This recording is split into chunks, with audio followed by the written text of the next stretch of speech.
Ons as kinders van God is vry en nie meer onder 'n tugmeester nie. Galasiërs 3 vers 25 sê, nou dat die geloof gekom het, is ons nie meer onder die wet en 'n tugmeester nie. Die wet het ons gewys wat sonde is, maar dit kon ons nooit red nie. Dit het beperk, gewaarsku en beheer, soos 'n toesighouer. Maar nou moet jy besef, Christus het mos gekom, en daarom is jy nie vry en nie meer 'n slaaf nie. Jy is nou 'n kind, seun van God. Romeine 6 vers 14 sê, julle is nie onder die wet nie, maar onder genade. Jy hoef nie meer te stry vir aanvaarding nie. Hoekom? Want jy leef vanuit aanvaarding. Jy's nie meer onder tugmeester nie, jy's nou onder jou hemelse Vader.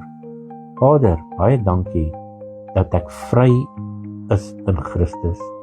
Leer my om soos 'n kind van U te leef, nie in vrees nie, maar in liefde, en dit vra ons in Jesus naam.